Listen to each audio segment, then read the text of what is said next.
श्रोते हो, आज मी स्वामी नृसिंह सरस्वती चरित्रामृतातील पुढील 5वा अध्याय कथन करणार आहे.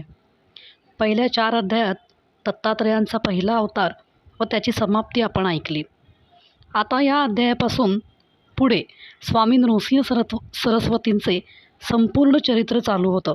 त्या लीला ज्या गुरुचरित्रात वर्णिल्या आहेत त्याच लीला पुढील सर्व अध्यायात आलेल्या आहेत. 5वा अध्याय मोठा आहे, तर त्या अध्यायाचे 2 भागात मी वाचन करणार आहे.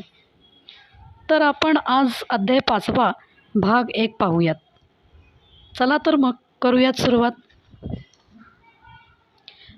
अध्याय 5वा, श्रीपाद श्री वल्लभांचा पुनरावतार. ओम गंग गणपतये नमः. श्री स्वामी नृसिंह सरस्वती दत्तात्रेयाय नमः. अंबिका नावाच्या ब्राह्मण विधवेला शनी प्रदोष व्रताचे पालन तू केलंस तर तुला आपल्यासारखाच ब्रह्मज्ञानी सर्व वंद्य व जगतोद्धारक पुत्र होईल, असा वर प्रभू श्रीपाद श्री वल्लभांनी दिल्याचे दुसऱ्या प्रकरणात तुम्ही वाचलं आहे. त्याचप्रमाणे तू पुढील जन्मी यवन बादशाह होशील व तुझ्या त्या जन्माच्या अंतकाळी तुझी माझ्याशी भेट होईल, असा जो वर रजकास दिला त्याचा तपशील तुम्ही 3ऱ्या प्रकरणात वाचला. पुढे श्रीपाद श्री वल्लभ आश्विन वद्य द्वादशीस कुरवपुरी समाधिस्थ झाले. अंबिकेला व रजकाला दिलेल्या वरांची पूर्तता श्रीपाद श्री वल्लभांनी म्हणजेच प्रभू श्री दत्तात्रेयांनी कोठे, कशी व कोणत्या अलौकिक लीला केल्या व तो पुढे नव्याने धारण केलेला अवतार केव्हा, कसा व कोठे संपवला याविषयीची सर्व माहिती पुढील सर्व प्रकरणातून दिली आहे.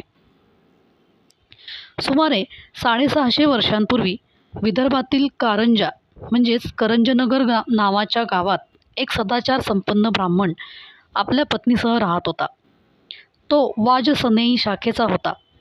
वेद, उपनिषदे, पुराणे यांचा त्याने सखोल अभ्यास केला होता. त्याच्या पत्नीने एका कन्येस जन्म दिला. या कन्येचे जन्मनाव अंबा भवानी असे होते, पण माता पिता तिला अंबा म्हणू लागले व होता होता हेच अंबा नाव सर्वतोमुखी झाले. आई वडिलांकडून होत असलेल्या कोड कौतुकाच्या छायेत आंबेच्या वयाची पहिली 6-7 वर्षे कशी झरकून गेली हे तिलाच कळले नाही. पण मातेच्या नजरेतून ही तिची होणारी वाढ कशी सुटणार? तत्कालीन रूढीनुसार आणखीन 5-7 वर्षांनी तिचा विवाह करावा लागेल याची जाणीव त्या मातेस होती. याची पूर्वतयारी म्हणून त्या माऊलीने तिला स्वयंपाकादी गृहकृत्याचे शिक्षण प्रथम देण्यास सुरुवात केली.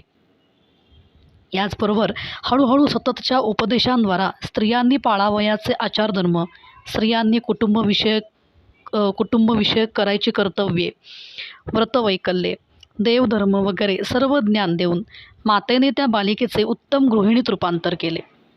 एव्हाना अंबेने वयाची 12 वर्षे पार केली होती. हे सर्व शिक्षण आंबेस देत असता तिच्या मातेस जाणवले की आपल्या मुलीचा ईश्वर भक्तीकडे विशेष ओढा असून शनी प्रदोष व्रताच्या पालनात तर ती अतिशय दंग होऊन जाते. विशेष जाणवण्यासारखी गोष्ट म्हणजे शनी प्रदोष व्रताची तिला जुजबी माहिती देताच एखाद्या निष्णात जाणकाराप्रमाणे कोठेही कसलीही उणीव न राहू देता पूजेची सर्व तयारी ती करू लागली. आजूबाजूचे सर्व जग विसरून ती अत्यंत तन्मयतेने श्री शंभू महादेवाच्या पूजेत दंग होऊन राहू लागली. या बालवयातील तिची उपासना वृत्ती पाहून मातेस आश्चर्य वाटू लागले. मातेच्या मनाला असंही वाटू लागले की ही आपली कन्या कोणीतरी पूर्वजन्मीची श्री शंभू महादेवाची भक्त असून त्या जन्मीच्या सुकृताचा वारसा घेऊनच आपल्या पोटी जन्मलेली आहे. या कल्पनेने आपल्या व आपल्या पतीच्या वंशात अशा प्रकारे कोणी शनिप्रदोष व्रताचे पालन करत होते का या गोष्टीचा शोध घेण्याचा चाळाच तिच्या मनाला लागला. तिच्या पोटी जन्मलेली ही मुलगी पूर्वजन्मी कुरवपुरात वावरलेली व श्रीपाद श्री वल्लभांकडून शनिप्रदोष व्रत पालनानंतर तुला आपल्यासारखाच ज्ञानवंत, विश्ववंद्य, देवस्वरूपी पुत्र प्राप्त होईल असा वर प्राप्त करून घेतलेली भाग्यवान अंबिकाच होती हे त्या माऊलीला कसे कळणार व कोण सांगणार? आता आंबेस 13वे वर्ष लागले होते. तिच्या वडिलांनी वर संशोधनास सुरुवात केली. तिच्या मातेने आपल्या पतीस विनंती केली की शक्यतो भावी जावई आपल्या गावातलाच शोधावा. म्हणजे आपल्या सद्गुणी मुलीची व आपली वारंवार गाठभेट होत राहील. त्यालाही हा विचार उचला व त्या दिशेने प्रयत्न सुरुवात झाली. त्या कारंजा गावातील विवाहयोग्य वय झालेल्या तरुणातील माधव नावाच्या एका ब्राह्मण तरुणाने आंबेच्या मातापित्याचे चित्त वेधून घेतले होते. माधव शिवभक्त होता व तो सदाचारी, विनयशील व धर्मकर्मनिष्ठ होता. त्यालाच आपला जावई करावा असे त्या मातापित्यास वाटू लागले. ही आपली इच्छा पूर्ण व्हावी म्हणून परमेश्वराची प्रार्थना करून त्यांनी माधवचे घरी जाऊन विवाहाचा प्रस्ताव मांडला. माधवची व माधवच्या कुटुंबियांची अनुमती मिळताच विवाहाची पूर्वतयारी पूर्ण करण्यात आली. एका शुभमुहूर्तावर अंबा माधव यांचा विवाह थाटामाटात पार पडला. अंबा आता पती घरी आली. विवाहानंतर काही दिवसातच तिने शनिप्रदोष व्रताचे पालनासाठी आपल्या पतीची अनुमती मागितली. माधव तर शिवभक्तच होता. त्याने ती परवानगी अत्यानंदाने दिली. याप्रमाणे सासरी आल्यावरही तिच्या त्या व्रतपालनात खंड पडला नाही. दोघेही पतिपत्नी मनोभावे कसलीही खंड पडू न देता श्री शंभू महादेवाची पूजा नित्य नियमानुसार करीत राहिले. होता होता विवाहोत्तर 15 वर्षाचा काळ गेला व 16व्या वर्षी अंबा गर्भवती झाली. तिला उत्तम डोहाळे होऊ लागले. तिची मुद्रा तेजपुंज दिसू लागली. तिच्या वागण्या बोलण्यात आश्चर्यकारक फरक पडला. पदोपदी होणारी तिची वागणूक, वेळोवेळी बोलले जाणारे तिचे बोल, ती जणू प्रखर धर्म कर्मनिष्ठ आहे, प्रखर ज्ञानवंत आहे असा ठसा पाहणाऱ्याच्या ऐकणाऱ्याच्या मनावर उमटवू लागले. होता होता 9 महिने संपले व प्रसूतीची वेळ जवळ आली. शनिवारी पौष शुक्ल द्वितीयेस मध्यान्ही अंबेने एका सुंदर गोजीरवाण्या बालकास जन्म दिला. शके 1300च्या आसपास ही घटना घडली. भगवान श्री दत्तात्रेयांनी श्रीपाद श्रीवल्लभ या नावाने घेतलेल्या अवताराच्या समाप्तीनंतर पुन्हा हा नवा अवतार धारण केला होता. या अवताराने पूर्वीच्या अवतारात कुरवपुरी अंबिकेस दिलेल्या वरदानाची पूर्तता झाली. जन्म होताच सर्व बालकांचे रुदन आपल्या कानी येते. ही नवजात बालके अशी का रडतात? माझ्या कल्पनेनुसार ही जन्मेच्छू बालके मातेच्या गर्भात असताना हात जोडून, हे परमेश्वरा, या मलमूत्रात रक्तात वळवळणाऱ्या आम्हाला एकदाचे सोडव, अशी प्रार्थना करीत असतात. परमेश्वराने तेथून सुटका करताच ही बालके हात जोडून झटकन मोकळी होतात. परमेश्वराला विसरून विश्वमायेच्या कुशीत घुरपटतात. ज्या ईश्वराने सोडवणूक केली त्याचे हात जोडून आभार मानण्याचे भानही त्यांना राहत नाही. कृतज्ञतेचे गाठोडे जन्म घेता घेताच ती मागे टाकून येतात. म्हणून त्यावेळी व त्यानंतर सततची ही रड त्यांच्या मागे लागते. पण अंबेने जन्म दिलेल्या त्या बालकाने जन्म घेता क्षणीच रुदनाऐवजी ओंकाराचा सुस्पष्ट उच्चार केला. काय ही अलौकिक कृती!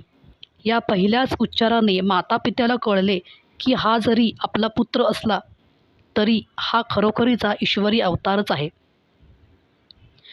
माधवने रूढीनुसार जातक कर्म उरकले. काही ज्योतिषी एकत्रित होऊन माधवाच्या घरी आले व त्यांनी त्या बालकाची जन्मकुंडली तयार केली. ती कुंडली अभ्यासात असताना त्यांना असे आढळून आले की हा माधवचा नवजात पुत्र पृथ्वीवर अमर अशी कीर्ती मिळविल. ज्ञानात, नीतिधर्माचरणात त्याला कोणी प्रतिस्पर्धी असणार नाही व हा ज्या ज्या स्थानी जाईल ती स्थाने तीर्थक्षेत्रे म्हणून चिरंतन गाजतील. याच्या अनुग्रहाने मृत सजीव होतील, मुके पंडित होतील, हा ब्रह्मचारी राहील. याच्या केवळ दर्शनानेच पतित पावन होतील. साऱ्या त्रिभुवनात हा पूज्य होईल. हे आपल्या बाळाचे भविष्य ऐकून मातापित्याचा आनंद गगनात मावेना. त्यांनी या ज्योतिषांना वस्त्रे, भूषणे व दक्षिणा देऊन संतुष्ट केले.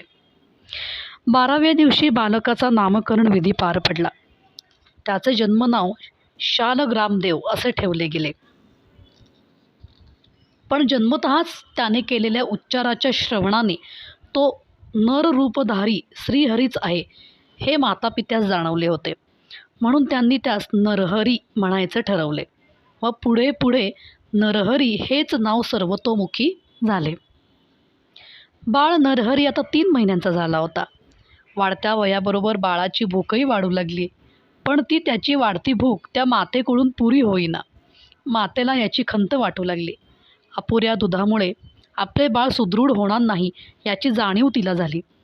एके दिवशी सकाळीच बाळाला पाजता पाजता ही अडचण तिने आपल्या पतीस सांगितली व एखादी दाई वा दुभती शेळी मिळवून बाळाच्या दुधाची सोय त्वरित केली पाहिजे असे सुचवले. माझ्या या देवस्वरूपी पुत्रास मी पोटभर पाजू शकत नाही, हे माझे परम दुर्भाग्य आहे, असेही ती म्हणाली. हे सर्व ऐकून उद्या सकाळीच व्यवस्था झालेली आढळेल असे आश्वासन माधवने आंबेस दिले. हा त्यांचा संवाद नरहरी मातेच्या मांडीवर पडून दूध पिण्याच्या प्रयत्नात असताना ऐकत होता. त्यांचा संवाद संपताच बाळाने मातेच्या मांडीवर चुळबुळण्यास सुरुवात केली व सहजगत्या हसत हसत मातेच्या स्तनाला आपल्या उजव्या हाताने स्पर्श केला. स्पर्श होताच अभूतपूर्व अशी पुत्रप्रेमाची लाट तिच्या मनी उसळली व वीज स्पर्श झाल्याप्रमाणे तिचा संपूर्ण देह थरथरला. पाहता पाहता तिच्या स्तनातून दुधाच्या धारा वाहू लागल्या. तिची चोळी भिजली. बाळ पोटभर चुरचुरू दूध प्यायला. ही त्याची अलौकिक लीला पाहून माता पिता दिग्मूढ झाले. बाळाला कोणाची दृष्ट लागू नये म्हणून त्यांनी ही घटना गुप्त ठेवली. दाई विना वा शेळी विना दुधाची पूर्तता नरहरीने आपली आपणच करवून घेतली व मातेला सुखी केले. नरहरीने वयाच्या 6व्या महिन्यात पदार्पण केले. आता तो काही केल्या पाळण्यात झोपेना. त्याला भूमीच अतिप्रिय आहे असे दिसू लागले. तो भूमीवरच रममाण होऊ लागला. या वयापासून जणू तो शय्या भूमितलम दिशोपी वसनम ज्ञानामृतम भोजनम या वैराग्य वृत्तीचे पालन करत होता. एवढे सर्व होत असतानाही ओंकाराशिवाय कोणताही उच्चार त्याच्या मुखातून होत नव्हता. आता तर तो वर्षाचा होत आला तरीही ओंकाराविना अन्य कसलाही शब्दोच्चार कानी येईना. हे पाहून माता पित्यास काळजीच वाटू लागली. आपल्याकडून शनिप्रदोष व्रताचे पालनात काहीतरी लहानशी का होईना पण अजाणता चूक झाली असणार, म्हणूनच ईश्वर स्वरूपी पुत्र होऊनही त्याचे बोबडे बोल ऐकण्याचे सुख आपल्याला मिळत नाही असे मातेला वाटू लागले. माता पिता कष्टी झाले. नानाविध उपायांनी त्याला बोलता करण्याचा प्रयत्न केला, पण सर्व प्रयत्न विफल ठरले. बाळा, बोल ना रे, काहीतरी बोल ना, तुझे शब्द ऐकण्यास हे कान असुसले आहेत, असे मातेने म्हणताच बाळ मातेकडे पाहून प्रसन्नतेने फक्त हसत राहायचा. आज ना उद्या चमत्कार घडेल, देवाची कृपा होईल व बाळाचे शब्द कानी पडतील या आशेने वाट पाहता पाहता दिवसामागून दिवस, महिन्यांमागून महिने व वर्षामागून वर्षे गेली. आता बाळाला 7वे वर्ष लागले. मातेला हे बाळाचे मौन असह्य झाले. ती देवापुढे बसून नित्याप्रमाणे प्रार्थना करत होती. नरहरी बाजूलाच कसल्या तरी तंद्रीत दंग होऊन बसला होता. त्याच्याकडे लक्ष जाताच सतत होणाऱ्या दुःखाचा आवेग तिला आवरता आला नाही. आर्ततेने ती देवाची विनवणी करू लागली. ती म्हणाली, देवा महादेवा, हे शंभो दयाळा, नाही रे आता हे सहन होत. माझ्या अपराधाबद्दल मला अन्य कोणतीही शिक्षा दे, पण माझ्या बाळाला मुका झालेला पाहण्याची जीवघेणी शिक्षा देऊ नकोस. त्याला एकदाचा बोलता कर. देवा कृपाळा, नको रे इतका कठोर होऊस. आमचा आणखी अंत बघू नकोस. जिवंत असून प्रतिदिनी हा मृत्यूचा अनुभव घ्यावा लागतोय.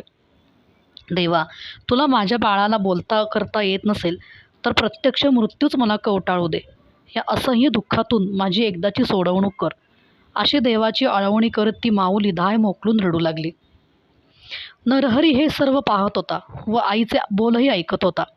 त्याचा चेहरा कावराबावरा झाला. तो मातेपाशी गेला व मातेचे ते अश्रू तिच्या पदराने पुसू लागला. काही खुणा करून दाखवू लागला, पण मातेला त्याच्या खुणांचा अर्थ समजेना. फक्त त्याला आपले रुदन पाहवत नाही एवढेच तिने जाणले. बाळ लागलीच कोपऱ्यात असलेल्या लोखंडी खलबत्त्याकडे गेला व त्याने त्या खलबत्त्यास हात लावला. त्याचा तो हात लागताच तो लोखंडाचा खलबत्ता सुवर्णाचा झाला. मातेला आश्चर्य वाटले. तिने घरातच इतरत्र वावरत असलेल्या आपल्या पतीस लागलीच देवखोलीत बोलावून घेतले व त्यास तो सुवर्णाचा खलबत्ता दाखवून काय घडले ते सांगितले. माधवला आपण स्वप्नात तर नाही ना असे वाटले. त्याने तेथल्या इतर काही लोखंडी वस्तू नरहरीसमोर ठेवल्या व त्या स्पर्श करण्यास सांगितले. त्याने तसे करताच त्याही सुवर्णाच्या झाल्या. माता पित्याला हा अलौकिक चमत्कार पाहून अत्यानंद झाला. त्यांना त्याच्यातील देवत्वाची जाणीव झाली. माता बाळास म्हणाली, बाळ नरहरी, तुझ्या या अलौकिक कृतीने आमची पूर्ण खात्री झाली की तू ईश्वरी अवतार आहेस. तू धनसंपत्तीचा वर्षाव आम्हावर करू शकतोस, पण देवा, या सर्वमान्य धनसंपत्तीचा मोह आम्हाला नाही. तुझ्या या देवस्वरूपी पुत्ररूपाने आम्हाला असामान्य अलौकिक धनसंपत्ती लाभलेलीच आहे. उणीव आहे ती धनसंपत्तीपेक्षाही मौल्यवान असे तुझे बोल ऐकण्याची. तेव्हा आमच्या प्राणप्रिय बाळा, देवा, तू केव्हा बोलणार? काय केलं म्हणजे बोलणार? का बोलत नाहीस ते आम्हाला सांग. माता पुढे काही बोलणार इतक्यात झटकन नरहरीने आपला हात मातेच्या मुखावर ठेवला व खुणांद्वारा पुढे न बोलण्यास सुचवले. त्याने हात जोडून माता पित्याचे चरणी वंदन केले. हातांच्या खुणांनी व चेहऱ्यावरील आविर्भावाने त्यास हळूहळू समजावून दिले की आपल्या मौजी बंधनानंतर आपण बोलणार. या त्याच्या खुण्यांचा अर्थ पूर्णपणे ध्यानी येताच त्यांनी त्यास अत्यानंदाने उचलून घेतले. त्याचे मुके घेत त्याला आपल्या मिठीत धरून ठेवले. आपण या पुत्राची योग्यता न ओळखून या देवावर वेळप्रसंगी रागावलो, त्याला दूषणे दिली, त्याची उपेक्षा केली, कधी एखादी चापटीही मारली, असे नानाविध प्रमाद अजाणता आपल्याकडून घडले असे त्यास वाटू लागले. त्यांनी याबद्दल आपल्या देवस्वरूपी पुत्राकडे क्षमेची याचना केली. अत्यंत सावधगिरीने या प्रकारची गुप्तता राखून त्या जोडप्याने आपल्या बाळासह तो दिवस आनंदोत्सवाचा, भाग्याचा म्हणून साजरा केला. तर श्रोते हो, आज पहिला भाग मी इथं 5व्या अध्यायाचा संपवते आणि इथून पुढे जो दुसरा भाग आहे तो मी पुढच्या वेळी अपलोड करते. नमस्कार. श्री गुरुदेव दत्त.